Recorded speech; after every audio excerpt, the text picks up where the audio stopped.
Hello YouTube, this is We All Juggle Knives and Lights with the Imalent DN11. As you can see it cycling through its readout. That readout gives you lumens as well as voltage. Alright, this is the third Imalent light that I've reviewed, and I will include links to those other reviews in the text description box. And this is the one that I like most. This is a very practical light. If you remember the other Imalents I reviewed, they were great lights, but they crammed in just like so many crazy features that the integration of those features into a smooth package was kind of in question. I think they've really toned that down with this light. It's a compact 18650 light with a cool display and an improved interface compared to most lights. Now this also comes with a bunch of stuff. A USB to micro USB recharging cable, a belt holster, D-ring, and a lanyard, spare O-ring. Now this light was sent to me for testing, review, and demonstration, not by Imalent themselves, but just by a website that sells flashlights. Alright, and as a thank you for watching, they've also given me a discount code, which I will pass on to you in the text description box. Now here is the light next to one of its fiercest competitors, the Nitecore MH20. So as you can see, this Imalent light, it's only slightly longer than the Nitecore, and the whole selling point of it is that the interface, instead of basically a camera switch, like the Nitecore has, this has a touch switch and a data display. In order to turn the light on, you're going to double tap the top touch switch. Right, so double tap this. Comes on in 1000 lumens, that is its maximum. And it gives you the voltage and the lumens on that readout. Now to decrease the lumens, you're going to press and hold the lower touch switch. And as you can see, those lumens, that'll decrease. It can go all the way to 1 lumen. 1 lumen. Now to increase that again, you press and hold the top switch, and as you can see, it will increase the lumens up to 1000, which is extremely bright. I mean, check that out. In order to access the 3 special modes, you're going to double tap the top switch, right? Strobe warning. Strobe. Tap it again, and that's the beacon mode. It'll just flash every once in a while, right after every few seconds. Tap it again. This is the SOS mode, where it will flash SOS in Morse code. Now to just turn the light off, you just single tap that switch. To install or replace the battery, you just unscrew the tail cap here. That's what that looks like. I'm using a ThruNite battery, and this actually came with a battery, but I didn't have time to fully charge it before I wanted to go test this and review it, so I used that ThruNite battery, which has a higher capacity anyway. In order to recharge the battery inside the light, you just hook up that micro USB to USB cable, right, to any USB power source.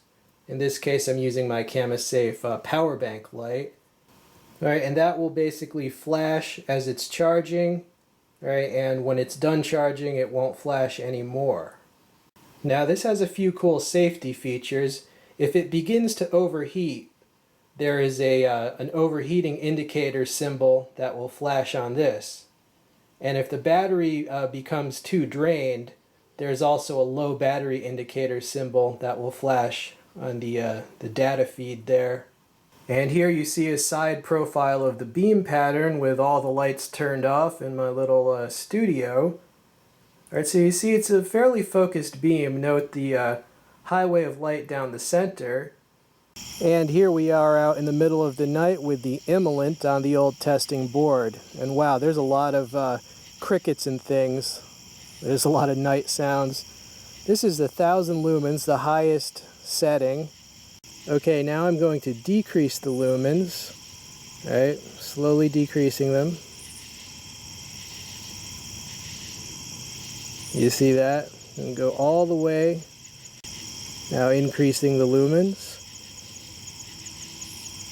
all the way to 1,000. Okay, strobe warning. There's your strobe. And here I am perched up in the second story window with this Imalent light, and wow, because of the humidity in the air, you can really see that focused beam cutting through. It can reach farther to those chairs, and it's lighting them up. Yeah, you can see the light just bouncing off those white chairs. This has very impressive range. Let me shine it on other targets. Vegetation, little wood bench. Yeah, it's really cutting through. Very impressive. Alright, so final thoughts on this light. Well, there are many advantages to the touch switch technology here, right? Because it's a non-mechanical switch. So there's no like little seams for water to get into the light, for example, and there's no sort of spring mechanism to break, right? There's no cover for the switch. There's no like rubber cover that could wear out. The data readout is cool. It tells you exactly what voltage you're getting. There's no guesswork. If it starts to overheat, it will tell you. If the battery is too low, it will tell you. So this light is basically communicating to you. The recharging feature is also very convenient. So this is basically similar to a lot of competitors, but with a really improved interface and a data readout. And it's plenty bright. It's fairly compact at just a bit over 4¼ inches. It's got a lot of capacity with that battery.